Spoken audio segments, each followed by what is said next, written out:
Coach, hoje vamos falar sobre a aglomeração de jogadores à volta da bola e vou-te apresentar um exercício muito simples de aquecimento. Simples, mas não fácil de pensar e de organizar, por isso é que eu vou explicar aqui alguns princípios. Mas talvez possas já ter visto outro vídeo que falei sobre este tema, talvez não, mas a verdade é que quando eu lancei esse vídeo desse primeiro exercício, alguns treinadores me fizeram algumas questões. Carlos, como é que eu posso pegar nesse mesmo exercício e adequá-lo para diferentes dias da semana, em que nuns eu quero resistência, noutros eu quero força e noutros eu quero velocidade mais específica? Carlos, como é que eu posso acrescentar condicionantes técnico-táticas naquele exercício? E como é que eu posso acrescentar condicionantes estratégicas ou mesmo comportamentais? Eu hoje vou apresentar o exercício, mas com estas variantes todas relacionadas com as 5 dimensões a que nós podemos planear um treino. São 4 os pilares que sustentam a profissão de treinador: confiança, influência, liderança, metodologia.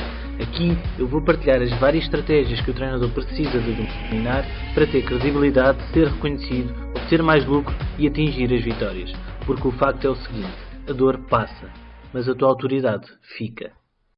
Muito bem. Então, o problema que nós vamos procurar resolver, não resolver totalmente com este exercício, porque este exercício é um exercício de aquecimento, mas que vamos procurar começar a resolver a aglomeração de jogadores à volta da bola através do exercício.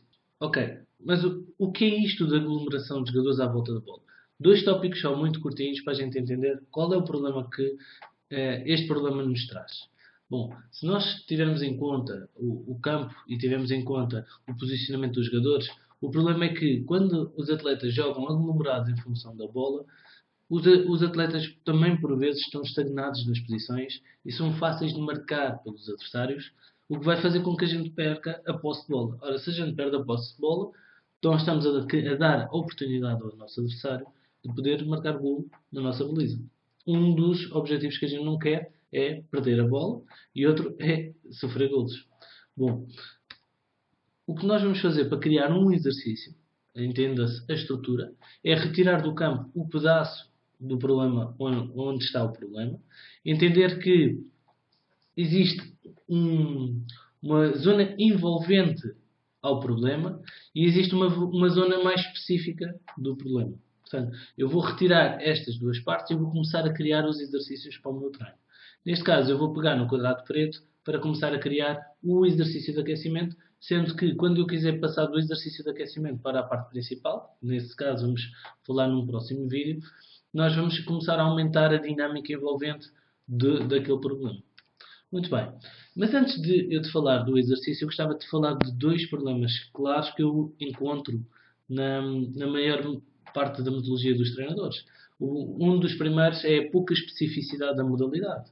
Ou seja, isto quer dizer que há atletas a fazerem aquecimentos com mobilização articular, seja dos braços, seja outros movimentos, que são pouco funcionais para a atividade e da modalidade específica, neste caso que estamos a falar do futebol, e sem um objetivo físico concreto. Portanto, eles fazem.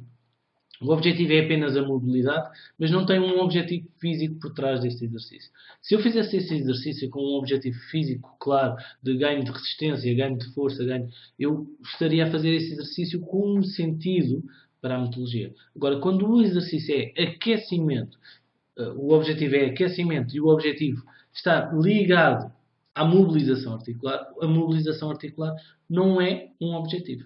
É um resultado, mas o processo terá que ser de forma diferente. Ou seja, eu posso fazer este exercício, mas treinando com questões de tempos e métodos que me favoreçam uma das qualidades físicas.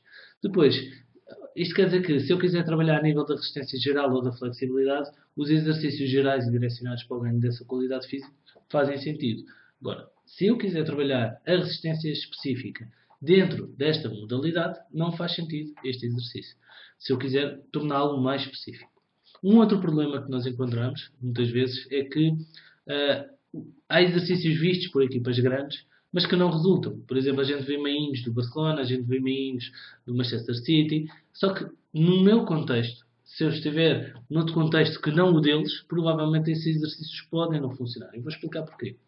Há atletas que fazem mainos, ou rondos, também existe essa gíria, mas estão parados a trocar a bola.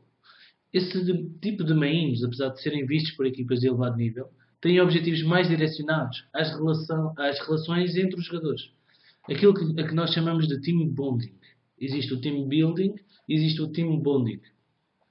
O team bonding é mais a forma como nós criamos relações entre os atletas. O team building é a forma como nós incluímos dentro da equipa a construção de componentes comportamentais que nós queremos que os atletas tenham nas relações entre eles.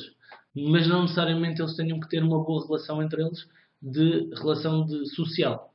Mas estes exercícios têm pouco impacto nos objetivos específicos do treino da própria modalidade. Poderemos utilizar estes exercícios de relacionamentos quando pretendemos potenciar as relações entre os atletas. E poderá fazer sentido quando estamos à espera para começar o treino ou quando o grupo está em fase de desenvolvimento, a fase de desenvolvimento como equipa, em que ele próprio, o grupo, precisa de relações pessoais. Ou seja, faz sentido eu criar este tipo de exercícios em alguns momentos da época, quando o grupo precisa de relações mais sociais. Não como um padrão dentro da semana, em que todas as semanas eu vou gerar esse relacionamento. Porque a fase de desenvolvimento da equipa vai variar ao longo da época. Portanto, nós vamos passar por várias fases, como eu também explico em outros vídeos que também estou a partilhar aqui no YouTube e por e-mail. A verdade é que quando nós conhecemos as fases das equipas, a gente entende que há momentos em que faz mais sentido a gente criar exercícios de relacionamento. Agora, por exemplo, se eu estou numa fase de conflito, ou de acomodação, em que os atletas não precisam de criar relações, porque as relações já deviam ser criadas na fase anterior, eles já, na fase de acomodação, por exemplo, eles estão acomodados e eu preciso é de criar performance, de criar sentido de desafio. Então, um exercício de relacionamento vai-me baixar esse desafio. Isto se eu não criar no exercício de relação o desafio entre eles. Porque se eu conseguir criar condicionantes de desafio, talvez eu consiga ainda utilizar esse exercício. Agora, exercícios de relações sociais em fases em que a equipa já tem essas condicionantes implementadas, não faz sentido e estou a perder tempo quando eu tenho uma quantidade absurda de conteúdos e transformações para continuar a fazer com a equipa. Então, como eu estava aqui a explicar, muito menos se devem utilizar em fases de acomodação ou de estatuto, como eu explico no programa Profissão de Treinador e em algumas aulas que às vezes eu liberto para os treinadores. Eu falo disto num módulo de liderança, para aqueles que já têm o programa Profissão de Treinador, eles podem ir rapidamente buscar esta informação, ou o módulo de liderança para conhecerem as fases das equipas. Muito bem, visto estes dois problemas relativamente aos aquecimentos, portanto a pouca especificidade da modalidade e a utilização de exercícios que a gente retira de equipas grandes e que não resultam, nós vamos aprender a fazer um exercício muito simples. O exercício é muito simples para o problema de os atletas estarem aglomerados e haverem jogadores estagnados nas posições que vão ser fáceis de marcar. Portanto, aquilo que a gente pretende é trabalhar ao nível da organização ofensiva, do ataque. Portanto, nós estamos em posse de bola, nós temos a bola e queremos quais são os movimentos e qual é o comportamento dos jogadores, do portador da bola e dos jogadores envolventes, em momento de fase ofensiva. Depois, temos aqui um tipo de exercício de estrutura funcional, EF. Ou seja, é um exercício que está estruturado, está preso, mas que dentro dessa prisão existe uma funcionalidade que a gente pretende dar direção dentro do exercício. Eu explico um pouco melhor como é que é o percorrer da transição entre a estrutura e a parte funcional dentro do programa Profissão de Treinador. Isto não é tema para agora. O que eu quero é falar no próprio exercício. Neste caso é o nível base. E nós temos 3 contra 1. O jogador tem a bola, aquele que tem a bola tem que ter 2 linhas de passe, à direita e à esquerda. E não pode passar para o espaço vazio. Isto é uma pequena limitação porque eu quero o quê? Os jogadores não fiquem estáticos como estava a acontecer no exercício anterior. Eu quero que eles tenham mobilidade. E, portanto, o jogador vai procurar deslocar-se para o espaço vazio. Eu já vou demonstrar daqui a pouco. Portanto, o objetivo do ataque é fazer circular a bola entre os jogadores com eficiência do passe. E o objetivo da defesa é tocar na bola e interceptar o passe. sendo que o defesa não troca com quem está a atacar. Vamos ver o exemplo? Portanto, o jogador que tem a bola tem que ter uma linha de passe à direita e à esquerda e nós estamos a tirar o centro do problema no exercício. Muito bem? Então, este exercício trabalha três dimensões. Pode-se trabalhar a dimensão física através do regime de resistência, força ou velocidade específica, que vou explicar as variantes daqui no slide a seguir. Depois, trabalha a nível técnico, ou seja, a desmarcação e apoio de ruptura, e o passe e a recepção. A nível da tática, ele vai trabalhar a ocupação de espaços vazios, a linha de passe à direita e à esquerda e a procura do terceiro homem. Neste caso, são princípios ou sub-princípios que eu vou incluir no meu ataque, na minha organização ofensiva. A nível da estratégica e comportamental, eu vou falar também um pouco mais à frente, sendo que aquilo que eu vou apresentar são condicionantes, não objetivos. Ou seja, eu posso, com aquela condicionante, levar a atingir um objetivo estratégico ou comportamental, mas o meu trabalho não é com o objetivo claro de trabalhar a parte comportamental ou a parte estratégica, porque aí eu teria que fazer alterações na minha própria forma de pensar a construção dos exercícios. Bom, para não complicar mais, para ser mais simples, vamos apresentar cada uma dessas dimensões. O objetivo aqui, claramente, é o jogador que tem a posse de bola ter sempre uma linha de passe à direita e à esquerda. Bom, variantes físicas. Vamos falar sobre as variantes físicas neste exercício. Para diferentes dias da semana, de acordo com as cargas. O objetivo é ajustar as cargas ao dia da semana. Neste caso, vamos ter uma condicionante físico-tática. Ok? Físico-tática porquê? Porque não é um físico geral, é um físico direcionado à tática, ou seja, resistência específica. Para regime de resistência específica, eu quero treinar com 2.1 ou 3.1. O que é isto? 2.1 ou 3.1? Significa que para cada 2 tempos de atividade, eu vou ter um tempo de pausa. Ou 3 tempos de atividade, um tempo de pausa. Um exemplo concreto para este exercício. Eu vou fazer este meio durante 1 minuto e eles vão descansar durante 30 ou recuperar durante 30 segundos. Ou podem não fazer, ou seja, 2, 1 minuto para 1, que são 30 segundos. 1 minuto é o dobro de 30 segundos. No caso a seguir, nós temos 1 minuto para 20 segundos de descanso. 1 minuto de atividade do exercício para 20 segundos de descanso, recuperação. Quer dizer que eu tenho 1 minuto, são 3 vezes 20 minutos. 3 para 1. E depois, também vamos ajustar o tamanho do quadrado, ou seja, as distâncias a que eles vão ter que percorrer para conseguir fazer as deslocações. Isto quer dizer que o tipo de contração que vai ser exercido com o tamanho da distância, eu vou proporcionar a resistência. Então, o tamanho do quadrado vai ser 8 por 8 metros. Muito bem? Então, e se for um exercício para força específica? Vamos ver. A condicionante de força específica é 1 para 1 a nível de tempo e 1 para 2. Isto quer dizer que eu vou treinar 1 minuto e descansar 1 minuto, ou trabalhar 45 segundos e descansar 1 minuto e 30 segundos. Como é que a gente pode fazer uma pausa tão grande? Isto é uma questão que por vezes pode surgir. A pausa grande pode ser muito simples. É colocar os atletas, quando eles têm que trocar o jogador que está no meio, portanto, o jogador do meio nunca sai do meio durante o tempo de atividade. Portanto, é 3 contra 1 na dinâmica e depois troca. Ou seja, o do meio vem para fora e um de fora vai para dentro. Durante 1 minuto ou 45 segundos durante aquele exercício. Se eu quiser uma pausa muito longa, por exemplo, 1 minuto e 30 segundos, o que eu posso fazer é que quando eles se vão trocar de jogador que está no meio, eles simplesmente vão trocar de quadrado. Eles são obrigados a trocar de quadrado. A deslocação e o facto de eles estarem a trocar de quadrado faz com que eles demorem um pouco mais tempo e não estão, entre aspas, parados ali à espera, ou a alongar à espera, ou por aí fora, não quebrando o ritmo. Agora, o que tem que acontecer é que durante 1 minuto ou 45 segundos em que eles estão em atividade, tem que ser a intensidade máxima, para depois eles poderem recuperar. Também, se eu quiser trabalhar a parte da força, eu tenho que ter diminuição do tamanho do quadrado. Eu vou trabalhar um quadrado mais de 4 por 4 metros para obrigá-los a fazer travagens, mudanças de direção, uma distância curta e rápida de contração rápida e por aí fora. Portanto, eu vou aumentar a tensão naquilo que é a contração muscular para treinar a força específica. E como é que é em relação à velocidade? Como é que eu posso ajustar este exercício para a velocidade?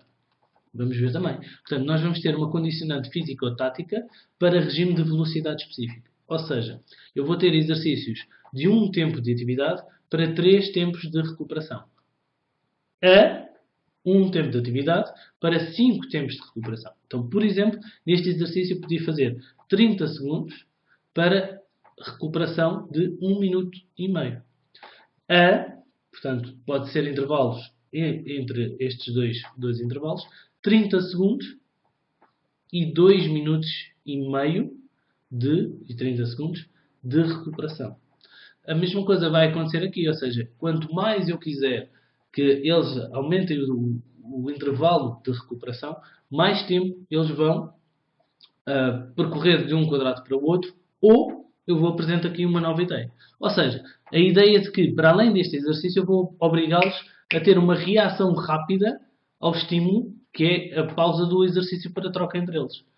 Neste caso, estão 3 contra 1, um no meio, durante 30 segundos, e depois eu vou fazer um apito, ou uma palma, ou troca, e significa que o exercício parou, e eles vão ter que reagir a um estímulo que eu quero, para acionar também um estímulo de velocidade curta e rápida. Ou seja, eu vou colocar dos 4 pinos que eu vou colocar no treino, vai ser diferente. 3 de uma cor, como vemos aqui na imagem, 3 cinzentos e 1 laranja. E quando o treinador dá sinal, o apito, palmas, para trocar o jogador que está no meio, há a condicionante de cada um desses jogadores, ao ouvir o estímulo, tem que tocar em 2 pinos. Tem que ir a um pino, toca nele, e tem que vir a outro pino e toca nele. Quando chega ao segundo pino, ele tem que parar naquele pino. Significa que cada um dos jogadores, quando há o apito ou há o estímulo, ele tem que ir a um pino e depois tem que ir para o outro. No segundo pino, quem ficar num pino diferente vai ser punido, entre aspas, vai ter uma consequência. E agora as consequências que nós vamos ter que arranjar aqui não têm que ser necessariamente físicas.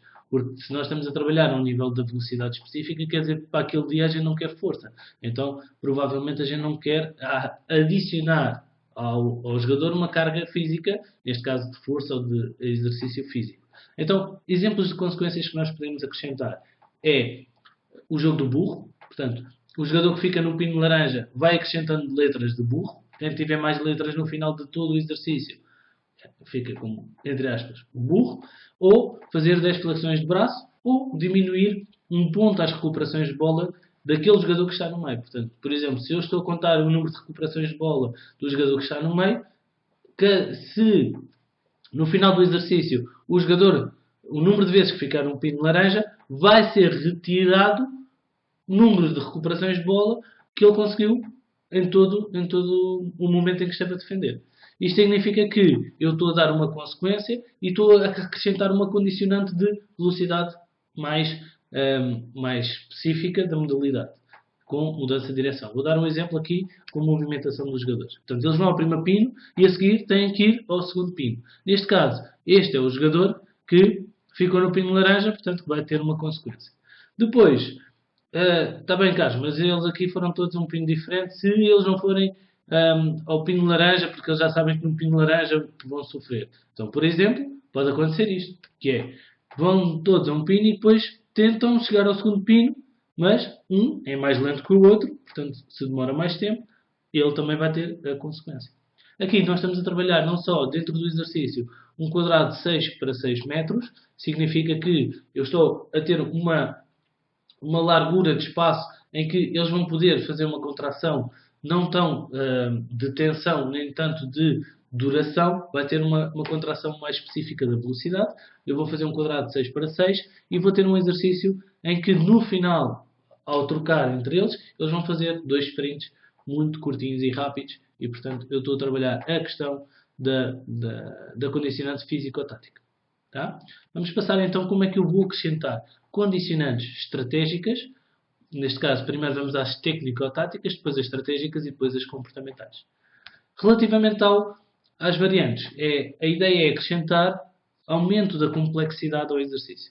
Então, por exemplo, o objetivo de sequência de passes. Eles fazem uma in, mantendo a bola, e procuram fazer uma sequência de passes específica que eu vou dizer para eles conseguirem fazer um ponto. Ou seja, se eles fizerem a sequência que eu lhes pedir, eles fazem um ponto. Quem está a atacar. O número de recuperações de bola vai ser contado pelo jogador que está no meio. Portanto, se ele conseguir 5, 4, 10, o número de recuperações de bola. Quem está a atacar vai fazer pontos consoante a sequência que eu lhes vou pedir. Neste caso, uma primeira sequência que eu lhes posso pedir são uma sequência de 3 passos seguidos entre diferentes jogadores. Vamos ver o exemplo. 1, 2 e 3. Portanto, se eles conseguirem fazer isto, não necessariamente eles têm que fazer sempre os passos seguidos.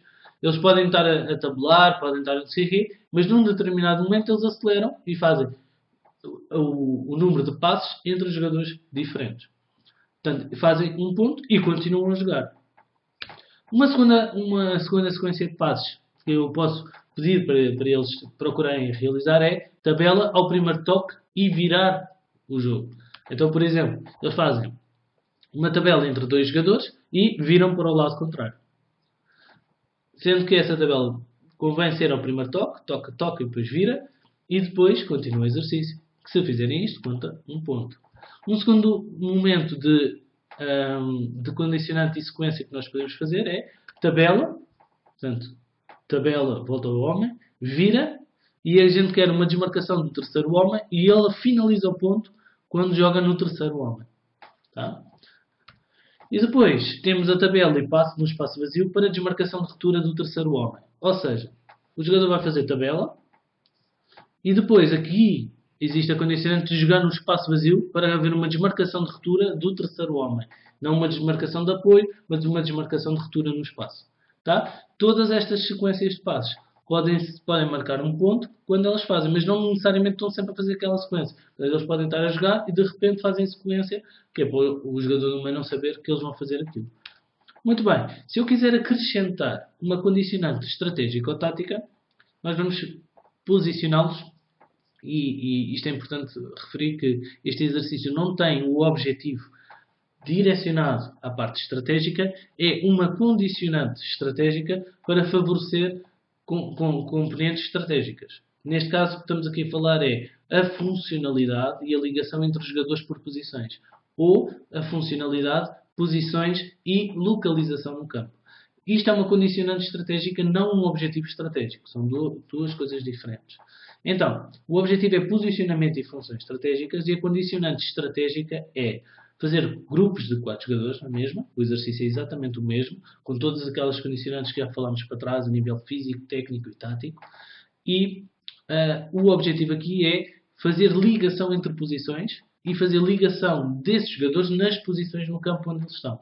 Então, eu posso posicionar os exercícios na localização do campo. Por exemplo, eu tenho aqui 3 localizações e um exemplo é, eu vou colocar um lateral, um central e um médio centro, por exemplo, aqui.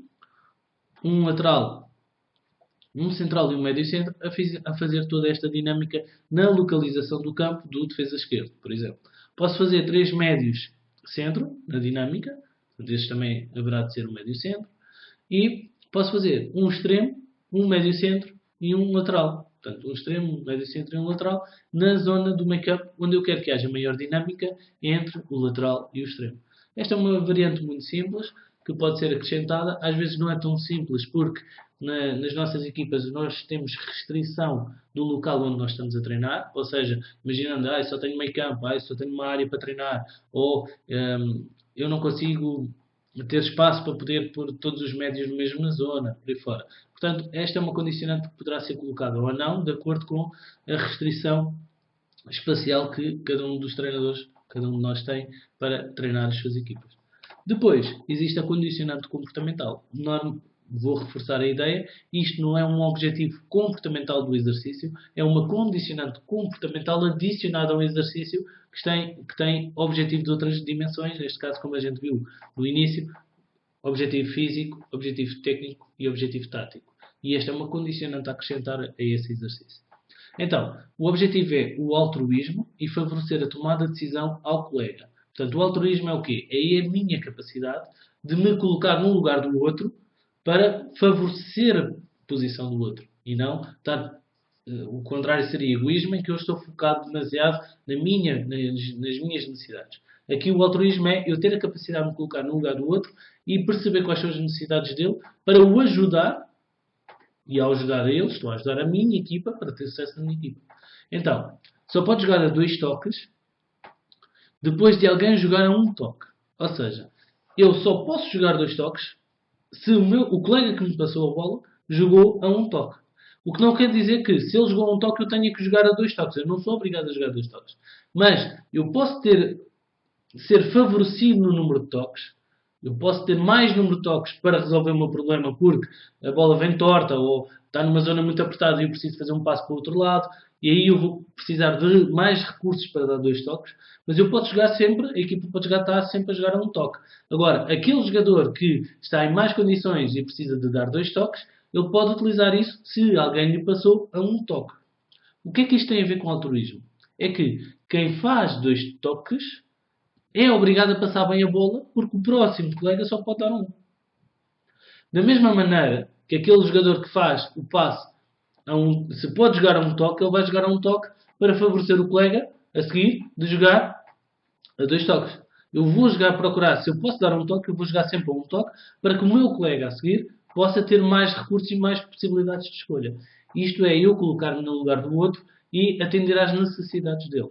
Se um jogador pode jogar a 1 toque, deverá fazê-lo para que o próximo jogador tenha a liberdade de escolha em dar 2 toques, favorecendo a tomada de decisão do colega para bem da própria equipa na manutenção da posse de bola. Isto é uma condicionante técnico-comportamental. Muito bem. Chegamos aqui ao fim deste exercício. Nós temos o blog de conteúdos do Treinador Pro, onde temos conteúdos gratuitos e vamos partilhando aqui muitas destas ideias. E temos programas de formação prática no profissãotreinador.com, em que nós temos três áreas de formação. Temos o programa Profissão Treinador, que ensinamos treinadores a atingir todos os objetivos que eles querem na carreira deles. Temos a academia, em que nós todas as semanas criamos aulas destas mais profundas, aulas mais compridas, em que explicamos princípios mais específicos. E depois temos o curso de Persuasão para Ganhar, que é um curso muito simples, em que nós damos ferramentas e técnicas. Há quem diga que é para manipular os jogadores, mas quando nós manipulamos os jogadores no sentido bom da coisa, para o próprio crescimento deles, o desenvolvimento deles, é uma persuasão para ganhar. E não aquilo que eu tenho visto muitas vezes é o treinador comunica, lidera as equipas e por vezes está a ter uma comunicação negativa com a equipa que os leva a perder. Por exemplo, se eu disser à equipa, não quero sofrer golos, basicamente a imagem que surge na cabeça dos meus jogadores é a bola a entrar dentro da baliza. Portanto, eu estou a utilizar uma comunicação destrutiva ou a programar o cérebro dos meus atletas para falhar. E quando eu faço uma persuasão para perder, muitas vezes eu depois chego ao final do jogo e eu digo, tinha tudo para ganhar, joguei melhor, não sei o que mais, mas alguma coisa aqui está a levar a minha equipa a perder. E essa comunicação realmente pode fazer a diferença, por isso é que nós criamos este exercício, estes exercícios e exemplos de comunicação que partilhamos no curso, para o treinador aprender a persuadir a equipa na direção da vitória e não a correr o risco de a equipa perder, não pela... Há muitas equipas que têm bons jogadores, mas eles perdem na mesma. Muitas vezes são influenciados através da comunicação do treinador e o problema é que o treinador não tem mesmo consciência que está a fazer isso perante os seus atletas. Bom, espero que este exercício o possa favorecer. Experimente na prática, traga aprendizagens, faça perguntas, acrescente aqui algumas ideias e a gente vai fazendo evoluir estes exercícios. O próximo tema provavelmente será como é que nós pegamos neste exercício simples e o fazemos aumentar para outras zonas do campo, para a circulação de bola, a saída da zona de pressão, por exemplo, e vamos trazer estes exercícios brevemente. Espero que tenham gostado. Se gostou, coloquem um like para eu saber que vale a pena reproduzir estes conteúdos, que a gente vai procurar trazer conteúdos mais próximos às necessidades. Tá? Um grande abraço e vamos juntos. Treinador Pro.